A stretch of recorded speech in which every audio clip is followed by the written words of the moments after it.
We're now just one day away from the cracker that is Moses Itauma versus Dillian the baby Snatcher White, and I'm absolutely buzzing for it. I watched the face-off yesterday and I found it really interesting. There was a couple things that really got my interest.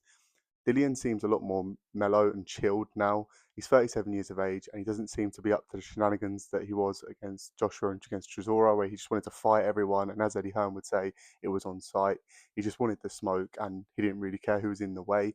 But against Moses, he seemed a lot more chilled and, as I say, mellow. I think that probably comes down to age and also the fact that he does seem to have a lot of respect for Moses and know the talent that he's getting in the ring with. And he just wasn't really bothered too much about, getting into the trash talk and whatnot. And Moses is kind of the same character really. He's not really one to talk too much. He can talk, but at the same time, he's not just going to go out there and call someone names and try and big himself up. He's quite chill himself. So I think that reflected in the face-off. Although I do think Dillian was quite smart with how he was playing it. He approached it with the odd mind game, but it was quite subtle. He kept talking about how everyone's writing him off and the pundits are calling him old, and he was kind of playing to their tune of saying, "Oh, I'm an old wolf, and Moses is gonna have to walk me down the street because I'm an old man," and all this kind of stuff. And I thought it was quite clever. And I must admit, I'm a massive fan of his trash talking against Chisora and against Joshua. It was really intriguing and entertaining, but at the same time, personally, I think this is probably his best approach. Take it with a pinch of salt. Allow everyone to give all the pressure and praise to Moses. No one's giving you a prayer. You just go in and do your thing. This is a man that has got top wins and experience that everyone seems to be overlooking. But at the same time, I do think the wins against people like Parker, Povetkin, and so on are kind of irrelevant now because that was then, this is now. And you're in there with a young, fresh, and hungry man. And let's be real, his performances against Hammer and Tete were not good whatsoever, and you can only go by what you've seen recently. So wins in sort of 2018, 2009, 2020, you can't really go off them. They are pretty irrelevant. And the fact is, he is 37 years of age and he has been inactive.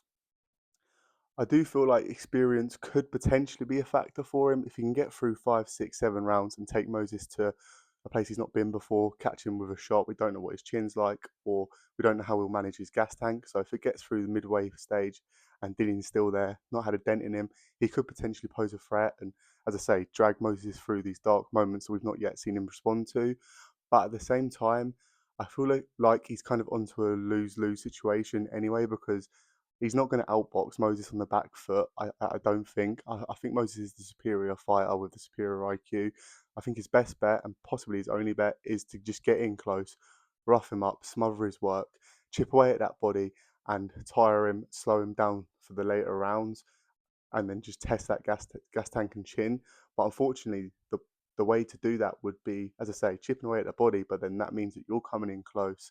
You're going to be dipping down, which will expose him to the uppercut, which we have seen be a bit of an enemy to Dillian in the past. All three of his knockout defeats have come via uppercut, so we know he's susceptible to being hit with an uppercut.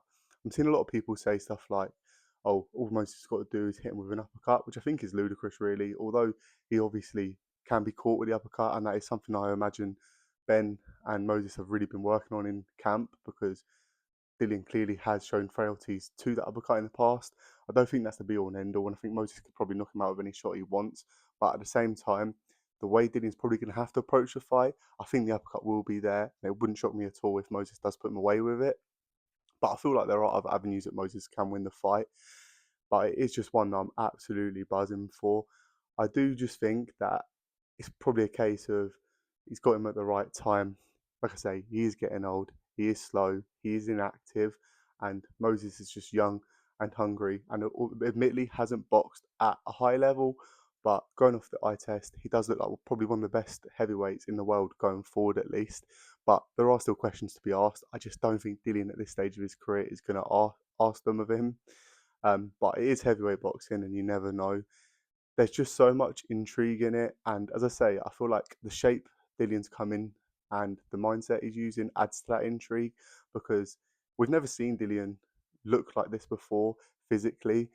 We've never really seen him be slim and be the man giving away the weight. I also think people keep mentioning about Moses Itauma being a small heavyweight, but I don't think that's true. Barcy's not like a Fury.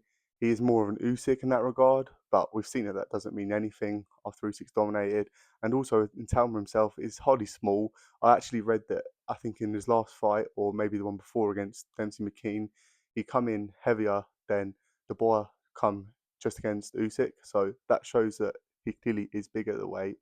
And really and truly, no one really knows how Whyte's going to react. His punch resistance, his gas tank, when he's coming in a little bit smaller, no one really knows how that's going to play out because we've just not really seen it. We ain't got any receipts on the table to see a Dillian in that shape.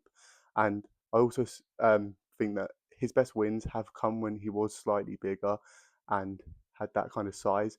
And to be honest, I did think that he might come in a little bit heavier to try and bully and smother Moses, but coming in lighter for me, I like the idea of it, but at the same time, I'm not too sure on the effectiveness of it because that could take away his punch resistance, to be honest. And that's not one thing you really want to be risking when you're in there with Moses Itauma.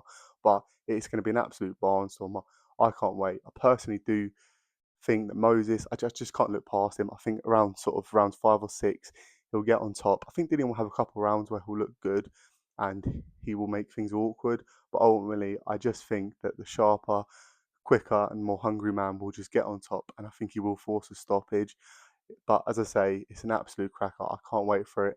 Let me know in the comments what you think, who you're predicting to win the fight, and what outcome. I can't wait.